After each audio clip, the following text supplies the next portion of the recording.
Dadnarok presents the WandaVision After Show, Episode 5. This is Sean. And this is Chris. Hey, welcome back, guys. We're here once again. It's Friday. It's 10 o'clock. It's time to party. I feel like Wayne and Garth. Party on, Sean. In the basement. But we've been, reviewing WandaVision, the hit show. I would classify it as a hit show now on Disney+. I think it's been kind of a crowd pleaser. I've heard nothing but good things about it so far. Yeah, no, I want all those people that are saying it's boring and it's not fun and everything just to shut up and watch this episode and the past episode. If you don't like these two, okay. If you don't like the idea of them doing the whole sitcom thing and you think it's slow and it's just not your thing, that's cool. But if you watched this episode and last week's episode and you still don't like it, yeah, I don't know what to tell you. Yeah, I love it. It's a slow burn. I don't mind a slow burn. I like, there are some shows like The Outsider on HBO and some other stuff where it's like, I like them setting the environment. I like them setting the scene, getting to know the characters better. And true enough, like we do know these characters from the MCU movies, Wanda and Vision. But you and I were talking about how they were kind of like, third tier characters. They weren't like the Cap and Iron Mans of those films. Like we kind of basically barely got a glimpse of their stories. And now we really get to take a deep dive. So I don't mind them taking their time with it, honestly. But this episode had some twists. Yeah, I know it did. But before we get started here, guys, if we're talking about something and you have some insight to what we're talking about, drop a comment. We're interactive. We love that. And also subscribe. Yes. So go subscribe. Yeah, like and subscribe. Yeah. So we are a live interactive show. Go ahead and comment. We're going to see what you say. We're going to try our best to interact with you if you comment. But go ahead, if you haven't already, go ahead and like and subscribe the Dadnarok channel on YouTube and hit that bell. Make sure you don't miss any of the action here at Dadnarok. But let's dive into the episode. Let's do this on a very, very special episode. I love the titles of these so far. Like the one was like Now in Color, basically like these phrases about in and around television and television shows over the years. But yeah, I remember some very special episodes of like the one with of Saved by the Bell where Jesse was taking like the speed pills or whatever. And Zach had to talk her out of it. Every now and then these sitcoms will have a very special episode. Oh, did you catch it took me a second. I recognized kind of what they were going for, but it took, honestly, a Google search to find it, what the opening was kind of tying to, and kind of the whole sitcom. Did you see that? Oh, well, the painting was definitely Family Ties. Yeah. And then seeing the pictures, like the family pictures of them growing up, was very Growing Pains. And then like them running through the town and stuff, and these like crane shots was very like Full House and like kind of later 80s. Yeah, stuff. It's kind of a nod to all three of them. It was the picture at the end when all of a sudden they were putting color on it. Yeah, I was like, that looks oddly familiar to something. And then just the way the WandaVision was blocked out on the bottom. Right. I was like, it was very Family Ties. I was like, what? It was bugging me. It was really bothering me. It's like, okay, I got to figure out exactly what they're referring to here. And it didn't take but 2 seconds to do. It was a long opening too. It's a long intro opening, and it had the sappy theme music that a lot of those 80s family sitcoms had. But they did the cold open again. It's the second one in a row they did the cold open on, and then they rolled into it. So it's kind of like, okay, well, what are we leading to? Because usually the cold open is saved for like a special episode. Right, a very special episode. A very special episode. And I like that they're doing the mix now. Like, the show started out as strictly being the sitcoms with little moments of hinkiness here and there to where you're like, what's going on here? And then last week we took a deep dive outside of the Westview bubble. And now it seems we're going to get intercuts between, here and there, what's going on in the sitcom realm and what's going on outside the bubble. And I like that. I like the dynamic. Like this episode, even though it was longer, in length compared to some of the other episodes. I think it was like over 40 minutes. It still went by really fast. Yeah. Well, they hit us with a lot. Yeah. I mean, a lot, not just a lot, just to be a lot.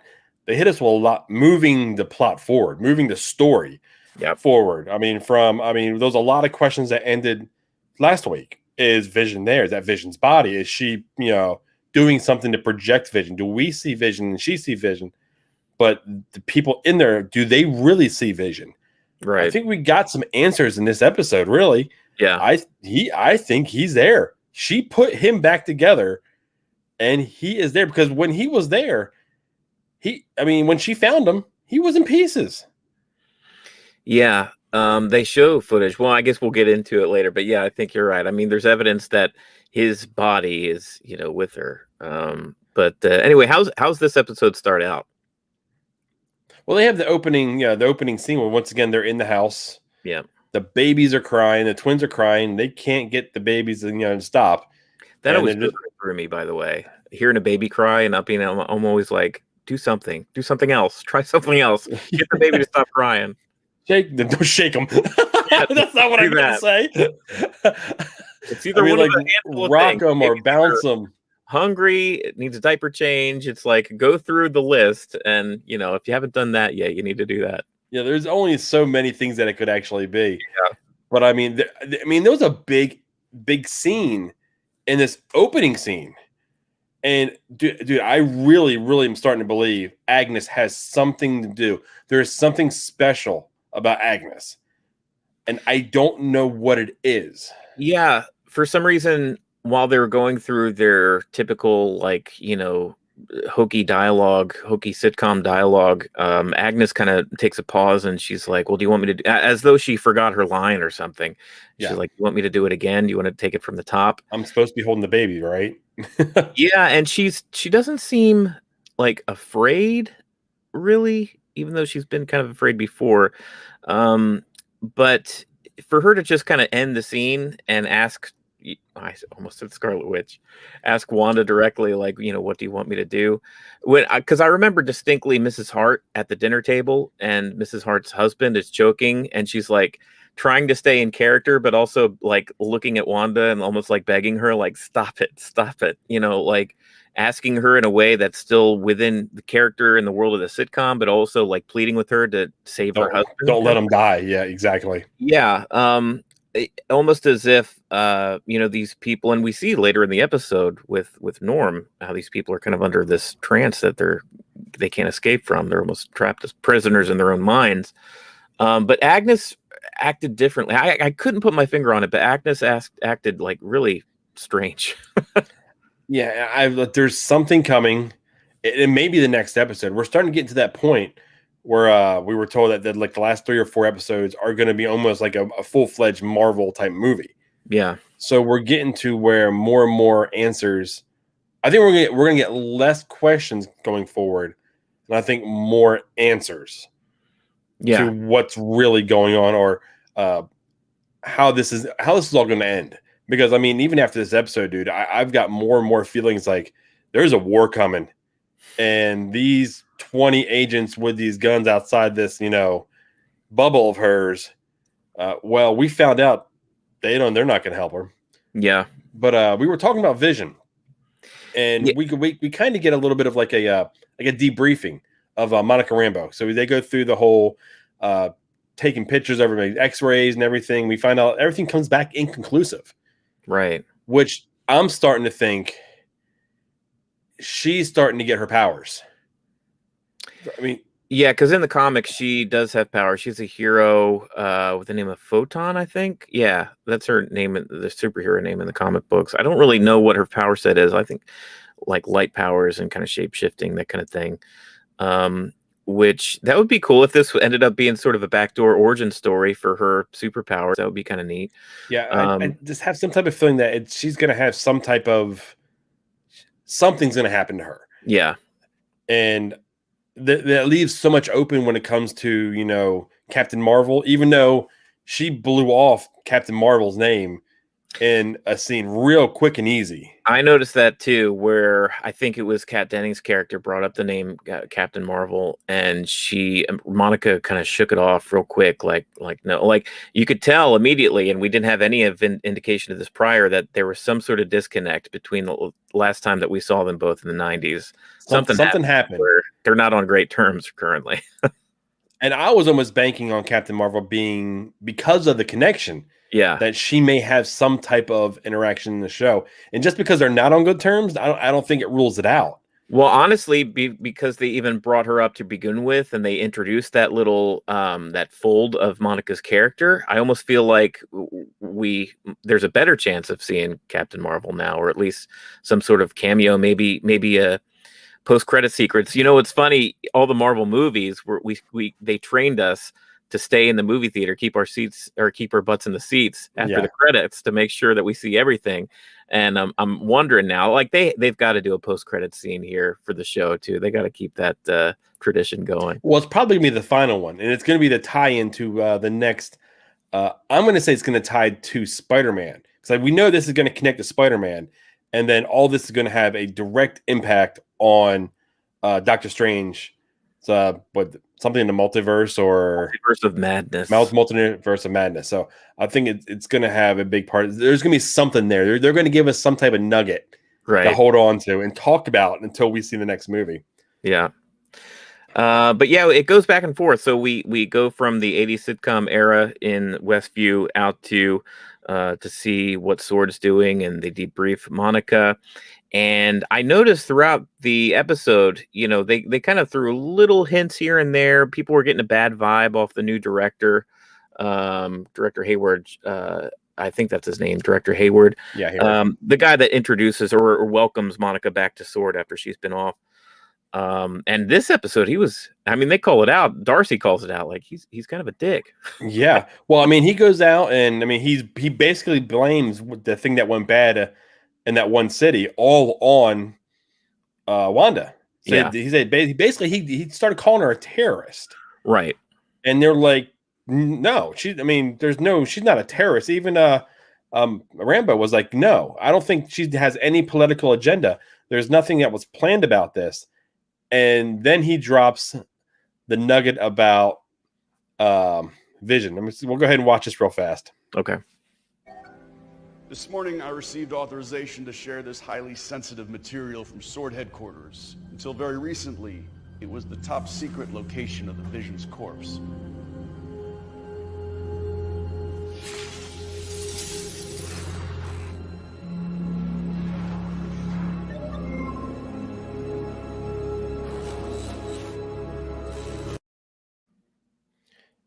Dude, I had to pause it for a second when I originally watched it. Yeah. But you see Vision in pieces on the table.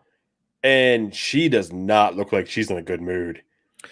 Well, no. Their side of it is though she busted in like a quote unquote terrorist and like stole him or something against his Vision's own wishes to not be used as a weapon. But like he's not being used as a weapon. I mean, what the heck were they doing with him? I mean, he certainly wasn't resting in peace. He wasn't in some casket somewhere. He wasn't, lying in rest. He was in a lab. They had a plan for him. Yeah, so she was going in there and protecting him by removing him from that situation. Yeah, exactly. So, he's spinning it in a way to make Sword look like, they were victimized by Wanda, but I think it's the other way around. Yeah, and Monica Rambeau wasn't around for any of this. So she had no idea. The only reason she's not in control right now is because she was snapped. And here's a little indicator here too. I mean, if Wanda knows that this Sword group were running tests and doing something with Vision, and she stole Vision from them, I mean, that may be why she's so salty about seeing the Sword logo and seeing that Monica had the little sword emblem. Like, she's not going to like these guys. Yeah, no, she knows they were running tests and things on her love. Yeah. That could do nothing about it because he was dead. Right. And you start doing that. I mean, it's like somebody is stealing a loved one and then just mutilating their body. It's like, no, good luck. Yeah, once that loved one finds out and they've got the powers of Wanda, they're gonna Right. blow you to hell. Yeah, And I that's wouldn't want to essentially what she did. I wouldn't want to mess with any woman, given those circumstances, or any loved one. But Oh, Wanda Maximoff, yeah, no thanks. yeah, no, man, that was crazy. And I mean, they keep going. I mean, they go just go right back into it. And all of a sudden, you see the sitcom again. Yeah, back in the sitcom world where Wanda is trying to hold. So this is something that I actually noticed first watch. Oh, sorry. So like the first few episodes when they were like the black and white, it had that 4:3 aspect ratio or the square screen, right? And then as they slowly tried to introduce the MCU portions, it was that cinematic widescreen Yeah, where you got the black bars on the top and bottom. This episode, the 1980s were not widescreen yet. Okay, even though they're doing widescreen, when we go back to the sitcom and everything looks 80s, you can tell it's actually in a widescreen format. It's not in the 4:3, which TV used to be still in the 80s. They yeah, didn't go till 16:9 until after the 2000s. So in my head, I'm like, that's kind of weird. And in my head, I was like, why? I wonder why they made that choice, because it's definitely a deliberate choice to not do the 4:3. Even though you're still in the 80s. And I'm thinking it's because Wanda is losing her control over this sitcom realm. I mean, we see more and more instances of it. we're seeing breaking. But when it comes to the email that Yeah. happened at work with Vision, and then the whole office was reading it, Yeah. or The fact that Vision Norm. himself keeps questioning things around him. He Yeah. questioned Agnes. Like, why would Agnes say, take it from the top? Like, don't you find that weird? Did you not see the same thing that I saw? Mhm. Over and over again, to where she would have to find herself editing and rewinding things constantly now. She's probably losing her grip. And I think they're trying to tell us that through the very aspect ratio of the screen, that the fact that it's not 4:3 in the 1980s is a little off. She doesn't have full control anymore. Yeah, I mean, I didn't quite pick that up, but yeah, no, I can see, because I mean, Vision. There's I think 3 different times in this episode, Vision questioned her, and once to the point where they were they were facing off. Yeah, that was interesting. That was one of the ones I debated as using a thumbnail to this episode here, because that was a sight, man. That 1980s living room, that perfect little TV sitcom set, and those two staring each other down, floating in midair, and Wanda's got the red Orbs. Yeah. red orbs coming from her hands. That was scary, man. Who knows? Like those two going at it, that'd be rough. But yeah, so they go back to the scene, and the boys. They're boys now. They're not little babies, because they did a little bit of growing up in the last scene in front of Agnes, by the way, which is Yeah. another instance where it's like, well, what is Agnes? What is her deal? Because she wasn't put off by the fact that these babies immediately grew up into these 5-year-olds. Yeah, we can't tame that tiger. Yeah. I did like her this episode with that big old perm and the spandex. That was funny. Oh man, just the attitude she had this one here with the lavender and looking for the dark liquor for the babies. Peg Bundy, Kimmy Gibbler kind of thing going on. That was really funny. Yeah, that was great. Oh man, but yeah, I mean, the kids grew up twice in front of her. Yeah. And I mean, they went from 5 year, they jumped to 5, and then from 5 they jumped to 10. Right. And then the whole dog situation, I'm like, what's going on with this dog? Yeah, so Also, they find a little dog outside. The boys do. They're like bathing the dog in the kitchen sink. They're going through like typical sitcom, hijinks. And this is what eventually makes this a very special episode dealing with death.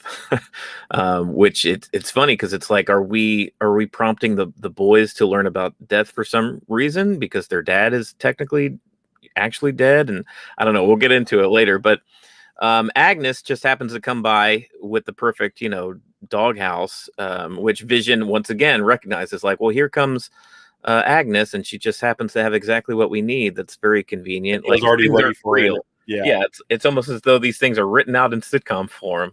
And once again, it kind of throws him out of it.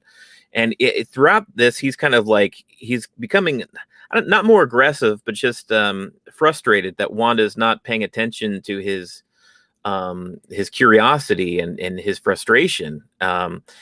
So eventually he finds himself going to work just to, I guess, get away from the family. His daddy needed some more wait time. I think it was something like that.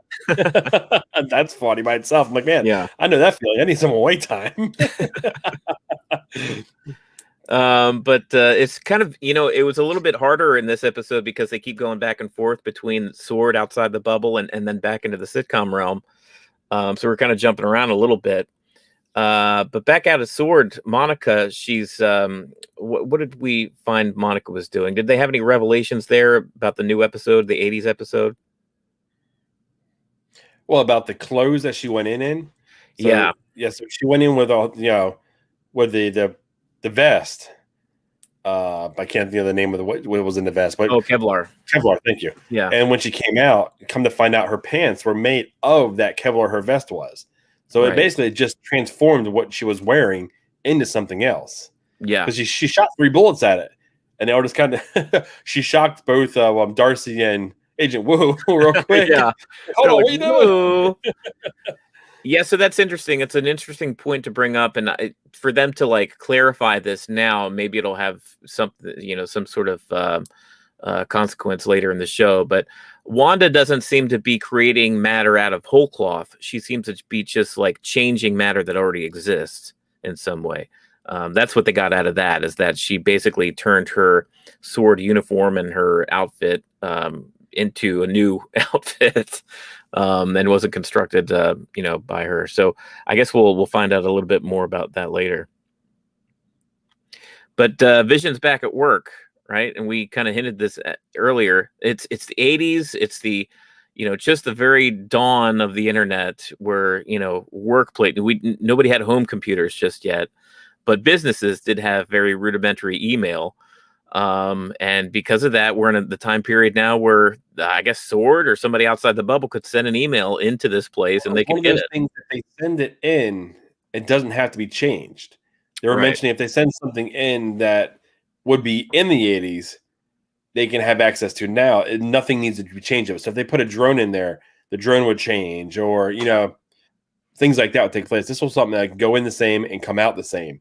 Right. And Darcy sends an email in, and Vision and basically the whole office read it aloud in unison, for the children. They were reading this whole email in unison. Oh man! And all of a sudden they just start bust out laughing like it's a joke. And then Vision like shuts off the computer, then goes up to Norm's. Is it Norm? I think it's Norm's head, and basically hits it, and then releases him of Wanda's grip. And he's freaked out immediately. He's like, "Oh my god, what's happening? Who are you? Where's my phone? I have to call my family." My dad's been taking care of my dad. Yeah, all that. And he's like, "Help us! Right. She's hurting us. Have her let us go," or something on those lines. And Vision has a very good idea of what's happening now, or at least he thinks he does. So I guess out of mercy, he kind of puts Norm back into his trance to keep him from freaking out further, I guess. But Norm says something interesting. He says she won't let us go, or she's forcing us. He doesn't say Wanda. He says she. So there's still a chance here that there's some other agent that's creating this, or maybe helping Wanda, or forcing Wanda to do this whole thing. Maybe Agnes. I don't know. We'll see. But Vision, he's disturbed, man. He's like, this is not right. If what he thinks is going on is actually going on, like, this is something that he needs to bring up with Wanda. And he calls her out on the floor too. Yeah. I mean, they start going. It's like, you can't control me the same. And she starts running, which says, I can't. And she starts running the credits. Yeah, she did. That totally threw me off, because normally when you see that in a sitcom, that's like everybody's just kind of either like still or paused, or they're like kind of going about, and they're happy-go-lucky. And he, in this case, he was like, "Oh hell no!" No, they were just starting that argument. They start going and get further and further. And when we already kind of mentioned it, but when they're actually up in the air yelling at each other, he starts freaking out. And he's like, "Well, she's like, you have never talked to me like this before." And he's like, "I've got no memory of anything. I'm scared." Right. So he's freaking out, which is telling me he doesn't. Everything that happened, like Endgame and everything, I think is gone. None of that is that. Almost okay. Hear me out on this. It's almost like everything that was done in Wakanda when they came to them trying to map him. Yeah. All that's gone. All that can be back in Wakanda still. Yeah. Everything forward is with him now.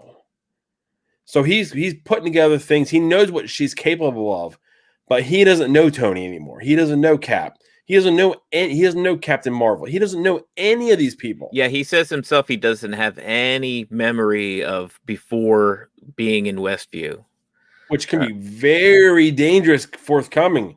If Yeah. we have another Avengers show up to try to stop this, he's going to see them as an enemy, an possibly. enemy. Yeah, because Yeah. they're going to be coming after Wanda, and he's going to stand by Wanda. Oh, sure, yeah. Because who are you?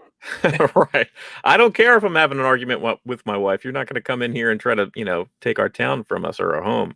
And I mean, they hinted towards that a little bit in the trailer, but I mean, it's Yeah. hard to tell. I mean, they want you to kind of draw conclusions in a trailer Right. without getting some other perspective. Yeah, and there's some we need to go back to as well. So while Vision was kind of at work and doing that thing with Norm, Wanda was back home with the kids, kind of, having a heart-to-heart with them about Vision and about, she mentions her brother again in the show, Yeah. how he's very far away and she misses him very much. And they go and look for the dog because the dog's missing. Well, I guess what happens first? Boy, I don't know if the dog dies first or this drone. I guess it's the drone because the drone interrupts that conversation, doesn't it? Yes. Yeah. So they hear this loud noise outside. Wanda and the kids go out to their front yard and they see this drone, which I guess Sword was able to send in because it kind of looked like a fighter jet. I don't know why it didn't change over in the sitcom world. Did you see it change at all? No, I think it was also a piece of technology that was available back in the 80s. Okay. That was another thing that they can send in Right. that wouldn't change. Yeah. So it may have been like the onset of the beginnings of drone work that they were able to use. It's kind of a stretch a little bit, I think, in my opinion. Right.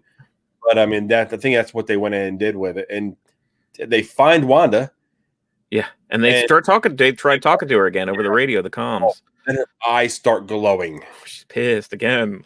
Oh, and he's like, what did he say? No love or no happiness there or something like that. No joy. No joy. And then he says fire. And I'm like, oh no. My heart went, oh, this is going to be good. Unbeknownst to Monica. So Monica just thought they were going to do another communications mission, almost like the radio thing a few episodes ago. The director didn't let her know specifically that this, he had a missile attached to this thing to try to take her out.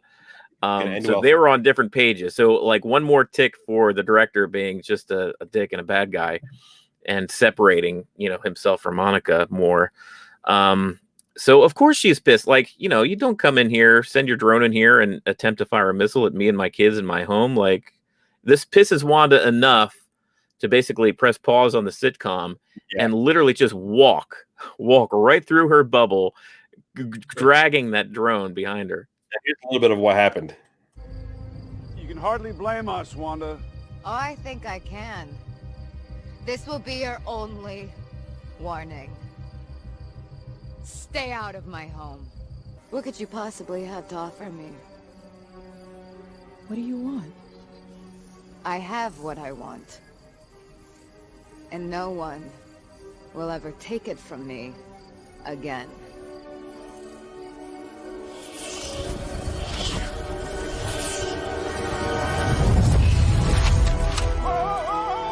Stand down!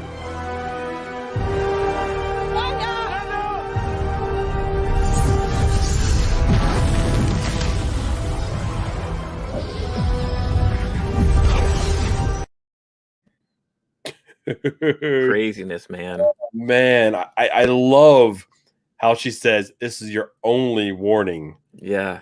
And then like when she walks out, she turns all those guns on Hayward. Or Hayward, yeah, Hayward. I'm like, in my mind, I'm thinking they're starting a war. Yeah. And there's no winning this war for them. With what they have, they don't have enough to beat a woman that would have beaten Thanos into submission by herself. Right. When they mentioned that, Jimmy mentioned that earlier in this episode. He was like, she's pretty powerful. She probably could have taken out Thanos if he hadn't, brought the Blitzkrieg down. Yeah, but there was a comment back in the debriefing when he was Director Hayward was asking Agent Wu, does she have a nickname or an alias? And they're like, no. He's like, no, she doesn't. Yeah, and I noticed that too. I'm like, did they call her by Scarlet Witch or anything in any of these films? No. I guess they haven't. This is her turn dark again. Yeah. And that's when they're gonna refer to her as Scarlet Witch at some point. Yeah, at some point you'll probably hear it in this show. Yeah. And I don't know. I so badly want to see Doctor Strange. I really do. I knew he was a character I would love. Yeah. He's just a cocky ass. And I mean, it's just the way to put it. That's my kind of character. I think that's why I like Tony too. Benedict did a really good job of being. He has qualities like Tony Stark, so that's why it was cool seeing them, Tony and Doctor Strange, together for the first time in the Avengers movie, because they're so similar, yet they're so very different in certain ways too. They still, very similar facial hair though, with the goatee and stuff. But yeah, Benedict Cumberbatch does a great job. I heard in that clip too, you can hear Wanda's Sokovian accent coming back. I pointed that out. I've been watching these with my wife, and you're very jealous of me. I've heard, but I picked it up. I was like, she's not masking her accent anymore. Right. It is clearly that accent, and she's almost the character she was prior. Yes. She's going back to her Hydra days. In Age of Ultron, she was, pretty much a full-on villain that had a turn, by the end of it. And she's the one that gave Tony his dreams and his vision of, this Armageddon, basically, where Tony was disturbed seeing all these sights of, the cracked Captain America shield and, Thor's Mjolnir, just buried in the dirt, and just basically the Avengers failing. She was the one that first put those thoughts into Tony's head, which eventually led to the creation of Ultron, which led to the creation of Vision, which, kind of set the next course of action into phase 2 and 3 of the Marvel universe. So, it's just crazy thinking of how involved Wanda's actually been here in the last, few movies of WandaVision, of the MCU. But Monica, I noticed Monica, she was pleading. Monica's not convinced that Wanda is beyond hope. Monica is not just checking Wanda off as a villain just yet. She's pleading with her, we want to help you. You're clearly going through something. Yeah. You were an Avenger, for Pete's sake. We want to be able to assist you. Just tell me what to do. And she was even like, hey, you let me deliver your babies. You trusted me enough to enter your house, deliver your babies. Clearly you, on a deeper level, you understand that I'm not here to harm you in any way, which was making total sense. But, just, and you could see, she didn't train the guns on Monica. She trained the guns on director. Oh, yeah. She knows who is at the root of who's coming after her. Right. And it's very clear. Yeah. And just that whole, man, I just love that when the orb and she throws it up there and all those agents put their guns on her. Yeah. It was a very it hit hard. It did. It was a shocking moment. Can you imagine all of them turning at once? And he was like, he was like, hey. Yeah. Yeah. He freaked out. They got the moment they were looking for with it. Yeah. I mean, that whole scene was only about 2.5 minutes long, from her walking out, her throwing the drone at Hayward's feet, and then talking about it and saying how this is your only warning, your final warning. What reminded us, the viewers, of how dangerous Wanda can be, because so far, she's been this happy-go-lucky, smiling housewife, in this series, and you can maybe forget who she is. Yeah. But she just walked right out there and just reminded us of who the heck they're dealing with, and then walked right back in to her bubble without even a mention, because they were pleading to her too, these people have families. What you're doing to these people, it isn't fair, and she just kind of disregards that. Well, she's like, who's holding who hostage? You guys are holding the guns, right? So she's playing mind games with them, right? She is. She's got a twisted point of view, and whether or not she came to these feelings on her own accord, or these thoughts were put into her head by somebody else, I guess we have yet to see. But she heads back into the bubble, into the town of Westview, and from there we cut to our old school commercial for this episode. That was cool. Did you understand the commercial at first go? Not at first go. I looked afterwards, and it's basically it's a paper towel commercial, like Bounty or something, Yeah. right? Yeah. Clean up a spill on the counter, but the brand name is Lago, which I guess is the name of the city that she had that accident where she accidentally killed Yeah. those people in the apartment building. So it's one like, paper towel cleans up the mess well, the other one is her, and it didn't clean it up at all. right? You need to clean up a mess. You need Lago or something. So I don't know. It's another instance of something from Wanda's past drudging up, almost like these commercials, almost like dreams within a dream, like something they're kind of working on Wanda's history and subconscious and feelings that she's had about things. That's the thing, though. That's what makes me start wondering deeper. Is there somebody controlling her? Right. It's like, is she controlling herself to an extent, but is there somebody doing something else? And I think feel that's like where these lot of people have commercials, that Mephisto thing, that theory. Yeah, Mephisto or Agnes or a combination of both. Well, they keep on referring, Agnes keeps referring to her husband, Ralph, who we haven't seen. Right. So, I mean, man, I don't want it. I want Wanda to be the big bad. I want to see her turn full out Scarlet Witch, drop the bubble, basically release these people, and just go ballistic on Sword. I feel like maybe Mephisto is out. There hasn't been enough there with Mephisto. I think maybe Ralph, it may be this this person that Jimmy Woo couldn't find, this missing person that was in the Protection Act or whatever. I don't know if we'll get anything more from him, honestly. It's just weird that they brought him up, and it's kind of a drop plot point. Like, why was Jimmy out here to begin with? He was following up on somebody that disappeared. And he said the rest of the town didn't remember who the heck he was, even people that knew but it him. could have been just a reason to go ahead and bring him to Westview. It could have been that plot point was just to get him there to find out everyone's like, yeah, by who gone. though? Like who would have made this guy disappear? Well, he disappeared because Wanda took over. So he's just another character actor within the sitcom that we just haven't seen. Because they're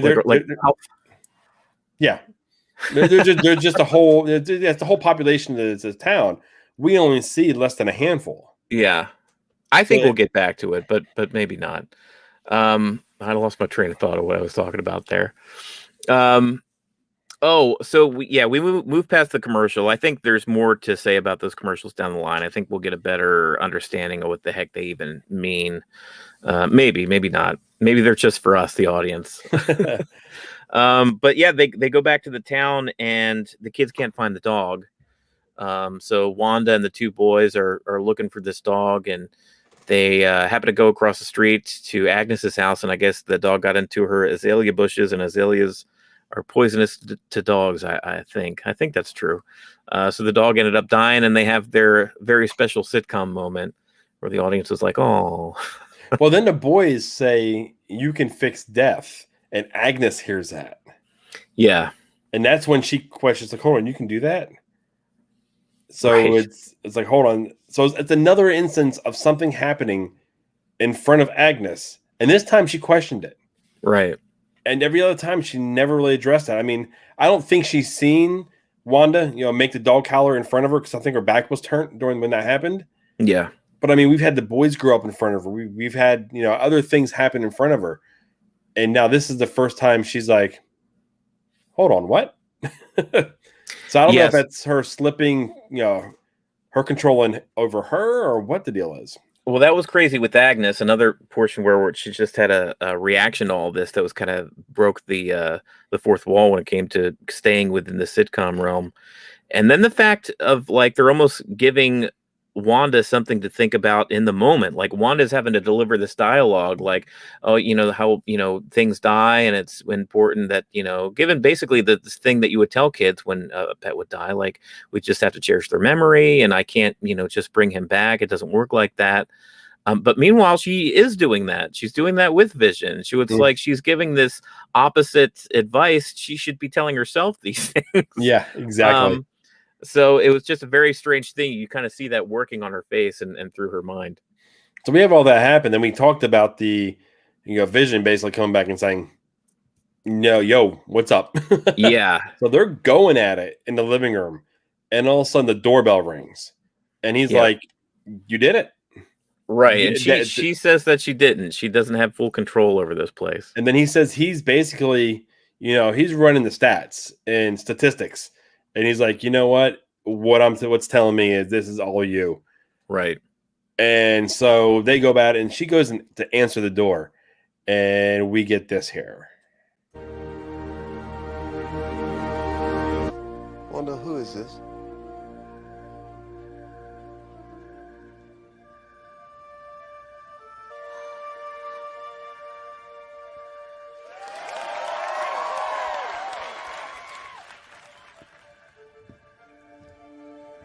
Long lost bro get to squeeze his stinking sister to death or what?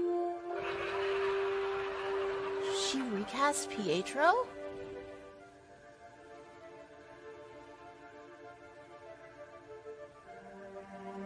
Pietro.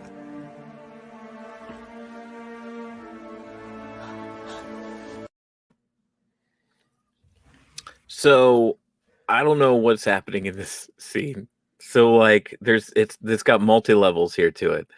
Vision doesn't recognize him because, well, a couple reasons. He's not the same actor that played her brother in the Age of Ultron movie. And Vision doesn't have any memory prior to Westview apparently anyway, so I guess he wouldn't recognize this person. First of all, where did he come from? Was he generated within Westview? Did Wanda kind of conjure him up? And if so, why did she change him from the one version of, why does he look different? He looks different. So there's a meta thing going on here too. So there were two Quicksilvers. So a few years ago, when they were doing Avengers Age of Ultron, they were also still doing the Fox X-Men movies. And they were, Quicksilver has been an Avenger, and he's also been a mutant in the X-Men franchise. Because technically they're both mutants. Yeah, Scarlet Witch is a mutant. Yeah, they're the Magneto's kids in the comics. So 20th Century Fox, they wanted the character, and Disney, they wanted the character. So they decided, well, we'll just, have to do two different actors at their different universes, whatever, and people won't really notice, whatever, who cares? People seem to gravitated towards the one that was in the X-Men movies. He was probably one of the better parts in those. Well, the one in Marvel was basically a throwaway character. They only used him for a very, very short period of time. Yeah, exactly. So over the last few years, people kind of like those X-Men movies, and he was the better of the two Pietros, or the better of the two Quicksilvers. So people have been talking about introducing the X-Men into the Marvel Cinematic Universe here since the merger of 20th Century Fox and Disney. Since that happened, that was like, okay, when are we getting Fantastic Four? When are we getting the X-Men? Because they're major parts of the Marvel universe that Disney hasn't been able to touch because they were under another studio. So there's that whole meta aspect of this. Like, wow, we've got the 20th Century Fox Quicksilver walking to the door. Somehow, for some reason, she recognizes that it is her brother, even though that's not the brother in the MCU that we know, or that she would know. And I think that's a genuine surprise and shock on her face. Like, she's not acting. This isn't like a sitcom. I think she manifested him, though. I think it's all out of fear, just like how she's control. Like, she brought Vision to life. She might not have meant to bring him alive, and she may not have known she did it. Yeah. But I think her, going out and confronting Sword and saying, that whole, this is your one warning. Right. And going back in. And then all of a sudden, Vision is questioning everything she's doing. Yeah. I think it's her subconsciously bringing him back. I don't think he's back outside of this world. Outside of this bubble, I don't think he's back. Okay, so this isn't him coming in here. So he was manifested within Westview, you think? That's my theory. Okay. And I think she's building an army.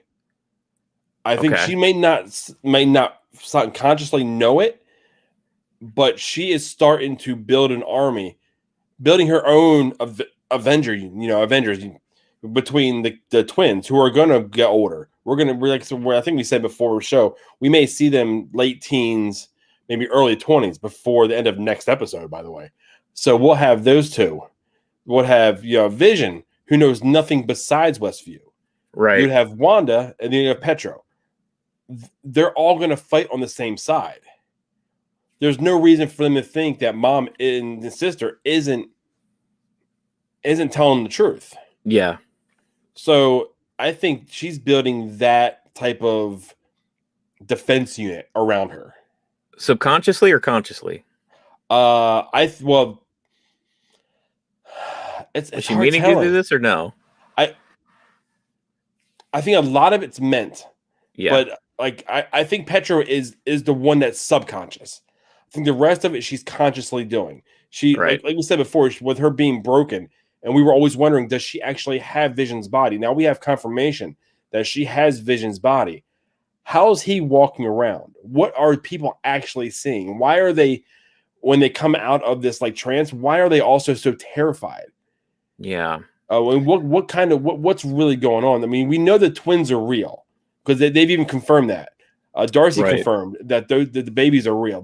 And I think it was also Monica confirmed that the babies are real. So those two are real. And then Vision also pointed out, why are these the only kids in Westview? Yeah. Which is also a question. Like, I don't know. Great question, Vision. But that connects to Spider-Man when all the kids are missing. Yeah. So I have another read and another take. I don't know. I almost feel as though at some point between Wanda going in and picking up Vision from that lab and what we see now in this show, I feel like she almost made a deal with the devil, whether that's Mephisto or Agnes or some other party here. I'm almost thinking, because there's so much turmoil in the last few episodes about this perfect existence of her breaking apart. I feel like, all she wanted in the world is to have a family and be back with Vision and just have a normal life with Vision. And what she considers a normal life is stuff that we all kind of are brainwashed and programmed into thinking like this ideal sitcom lifestyle, right? Yeah. And because it's been breaking apart here with Vision acting the way he is and characters coming up and undone, and they got Sword kind of beating on the door, she in herself is having this own turmoil. So it's like how she saw Vision last week, where he for a moment he was that gray, ashen, dead Vision, right? She's having these moments of like regret and like, what am I doing? And kind of snapping herself out of it. I almost feel like if there's a third party here, if like maybe Agnes or Mephisto or something that helped her create this whole thing, I'm wondering if they're the ones that put Pietro in, like, okay, if your life isn't perfect and ideal enough with what you have already, here's your dead brother, so you can live with him. Like, whatever we can do to make things more perfect for you, so you stop snapping out of this reality. That's almost what I think may be going on here as well. Because they're controlling, in essence, two Avengers. Yeah, they're taking two of the most powerful Avengers away from the rest of the group. Yeah, so I have no idea. It's not a bad theory. It's not bad at all. Yeah, I don't know. It doesn't. It's just strange for the director, because the director was so persistent that, oh no, this is Wanda's doing, and Wanda's evil, and Wanda's a bad guy, and we got to take care of Wanda. Which we're only halfway through this season. You know what I mean? Yeah. There's definitely more to the story here besides Wanda's being bad. It kind of has that feeling where like a 60 Minutes. They think they interviewed the guy that did the murder at the 20-minute mark of the show. Yeah, and it turns out it was this other character that was kind of behind the scenes, or exactly. Yeah. So I can see that. I don't want that. I kind of want him and her to square off. You know what I mean? That's what I want to see. There's just a part of me that really wants to see Wanda at full Wanda. I have a feeling that even if Wanda is being persuaded or mind controlled, or she made some sort of a deal with another character and she's insistent on reveling in that deal and living this perfect ideal life, I feel like we're not going to see at the end of this season her just snap out of it and be like, oh, I can't believe I did this, and no, I'm a good Avenger. I feel like even if she's not the big bad of this season, she's still not going to be like like the good guy. She's not gonna this isn't like a dream or something she snaps out of. She's still gonna be pissed off. Yeah, I still don't see this ending well for anybody. No, I think there's gonna be a very dark ending to this. Yeah, and I don't know, man. I'm just enjoying Wanda being crazy. I mean, and lack of a better way of putting it, and I'm just kind of itching to see who else is going to show up. Someone's got to show. Well, There's no way. It's completely respectful to her character in the comics because she was never a full bad guy or a full good guy. Like she was kind of a bad guy in the Brotherhood of Mutants in the of Evil in the X-Men comics, but she was also an Avenger. Like she is a complicated character, and they're doing her right in this show by making her a complicated character. She's like, a Loki. Yeah, exactly. Like, the villains, even Thanos. I mean, Thanos was doing what he thought was for the better of mankind. Yeah. Better for the planet, better for all that. And Michael B. Jordan, I think his name is maybe Killmonger. I don't know. Michael B. Killmonger. Jordan characters in Black Panther. Like, you totally saw where he was coming from. Like, I get it, dude. I think you're taking it too far, but I get why you're doing what you're doing. So it's like that's MCU has had some like primo villains, and I think they're doing Wanda's character right in this show. Yeah, so I mean, we went way into went way over this episode, but there's a lot to talk about here. But let's just drop this real quick. I mean, we're already 50 minutes in. Elizabeth Olsen was interviewed.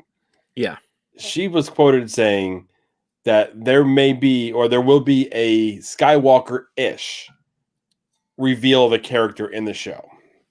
Right. My first question to you is, I don't think there's any character in the MCU. I don't care who it is. If it's Tony Stark coming back to life, or if it's old Cap showing up. Yeah. No character can bring the same break the internet type level that Mark Hamill's Luke Skywalker did in Mandalorian. No, I think Elizabeth Olsen was kind of put in a precarious position when a journalist asked her a question like that. Like they asked, are there any moments in WandaVision that are as jaw dropping as the Luke Skywalker moment from the Mandalorian season 2? And it's like, how is Elizabeth Olsen supposed to react to that? Like, no, I don't think there's anything that's going to be that big.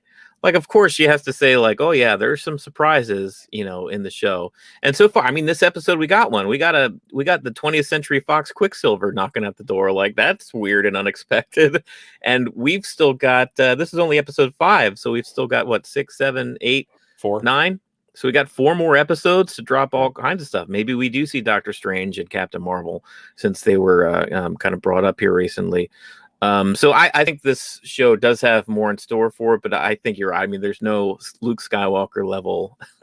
There's no character. Reveal. I don't care if it's the next man. I don't care if it's Professor X rolls in on his chair, or Magneto kind of levitates in, or even if Tony comes back. Hugh Jackman's Wolverine came knocking at the door, it wouldn't be as big as the Luke Skywalker. It would be cool as hell. Yeah, but, yeah. I mean, but the thing is with Luke coming into Mandalorian.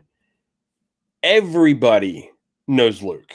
Right. If you're a Star Wars fan or if you're not a Star Wars fan, you knew who Luke Skywalker is. You knew, Luke, I am your father. Yeah. I'm your, everyone knows that reveal, then to scream. I mean, if you pull someone from the comics, my wife will have no idea who they are. So it's going to be split in my house. If it's even an X-Men, Janessa is like, I don't know who he is. She dropped this on me this morning. Do we need to sit down and watch all the X-Men movies? Oh God, no. I'm like, oh honey, they haven't been good. It's I don't know if we need to do all that. I know the last one was terrible. Oh, the one that I wanted to be good. I heard the Dark Phoenix one or whatever it was. Yeah, that one looked good in the trailers, but then the last Wolverine movie. Great. I didn't like what I heard. So I'm like, no. We're going to stay away. If we're going to do anything, we're going to revisit the movies that Wanda was in. Yeah. But she's itching to watch other MCU movies now. I'm like, oh, this is awesome. Man, there's plenty to choose from. Just go through the whole library. Dude, it's going to be a long... We've talked about wanting to do that. That's a lot of movie watching.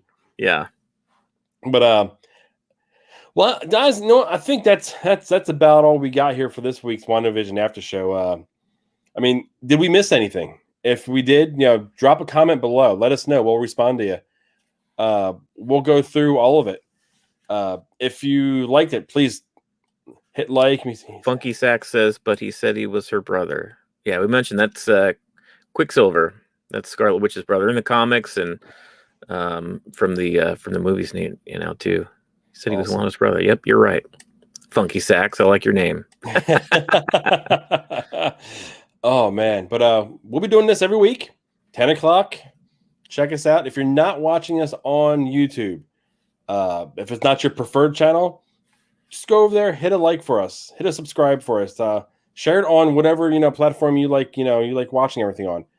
Any little bit we greatly appreciate. And let me see, on the next week, all right? That's right. In the meantime, check out dadnarok.com. Visit our channel on YouTube. We do other stuff. We do videos around family. We have our own audio podcast that we record an uncut version of and put that on the site. So doing all kinds of stuff. WandaVision's just kind of a part of it. So check us out. Okay, guys. Well, I guess we'll see you next week. Thanks for watching. See ya.